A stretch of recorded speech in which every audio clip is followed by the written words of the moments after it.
Global catalog servers.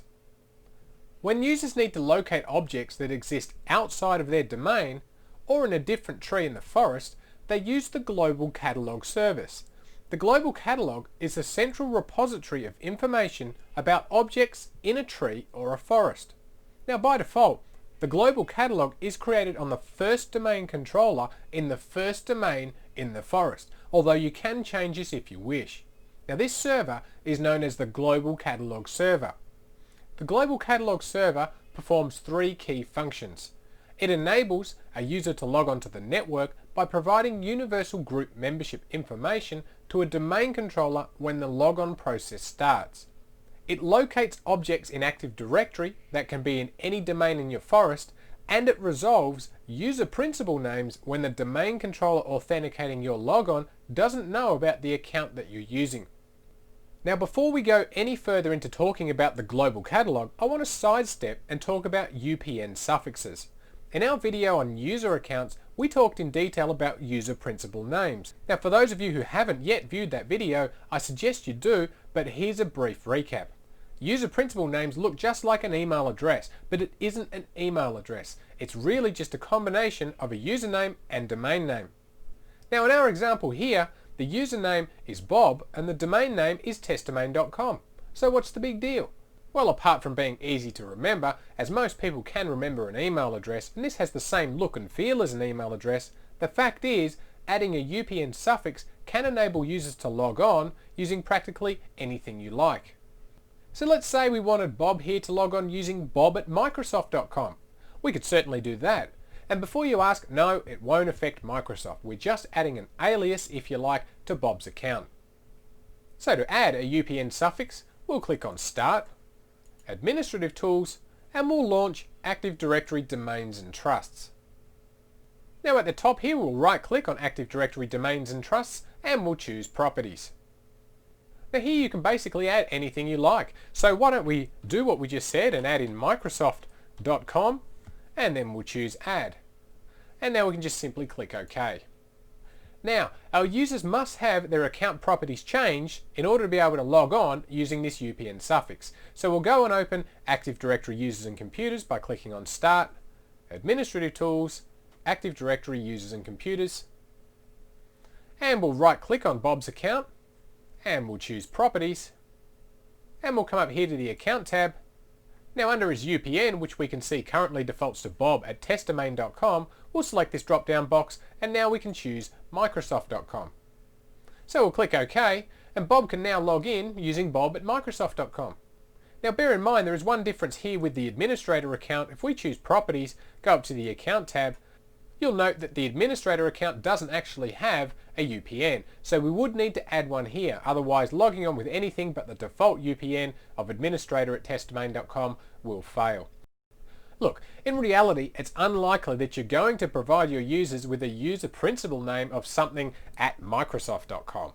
The real value of using UPN suffixes is that in larger organizations, you might run into a situation where the UPN of, say, our user Bob might look something like this, with bob@marketing.east.us.testdomain.com. Now that's a lot for poor old Bob to have to type in every morning. So when we have situations like this, we could simply use a UPN suffix of @testdomain.com, and Bob would be able to log in using the much more friendly bob@testdomain.com. So back to our example of using Microsoft.com. Now we've just created this alias of Microsoft.com, but how does our domain controller know that bob@microsoft.com is really bob@testdomain.com? After all, there's no such account in our network as bob@microsoft.com.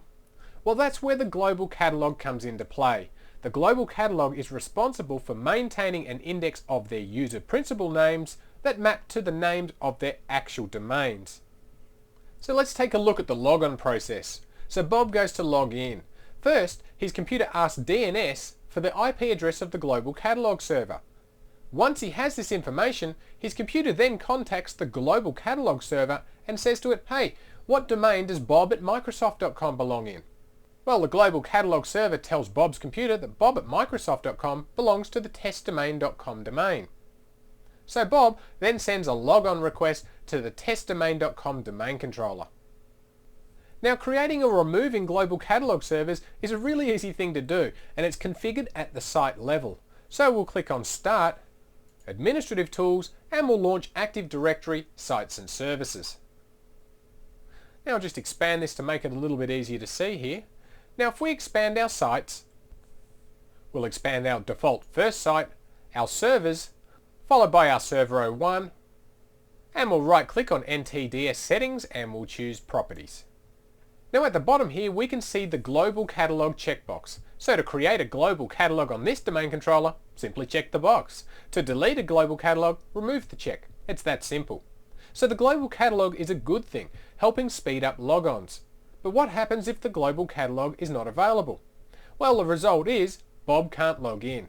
But there's something that we can do to alleviate this problem, and it's called Universal Group Membership Caching. Universal Group Membership Caching allows domain controllers to cache logon information. We'll simply select the site which we want to enable caching in, and on the right hand side here we'll right click on NTDS Site Settings and choose Properties. And at the bottom here we can simply check the Enable Universal Group Membership Caching box. Now clicking OK at this point is the best option, as it will automatically select the most efficient path to a site with a global catalog server. However, if you want caching to occur from a specific site, you could choose one from the drop down box. Now something that I'd like to point out about Universal Group Membership Caching is that, if you recall, we spoke about the global catalog's ability to provide universal group membership information to a domain controller. So if your global catalog server's down, it can't do this. But what happens if your user account is a member of a universal group that's just now been denied access to log on to a workstation, and you've enabled Universal Group Membership Caching? Well, what will happen is you'll find yourself being in the position of being able to log on when you shouldn't be able to. So if you enable Universal Group Caching or not, it's entirely up to you. Personally, I like the Universal Group Membership Caching feature, but I'd prefer to see an additional global catalog server configured in each site for redundancy. So that's the global catalog in all its glory.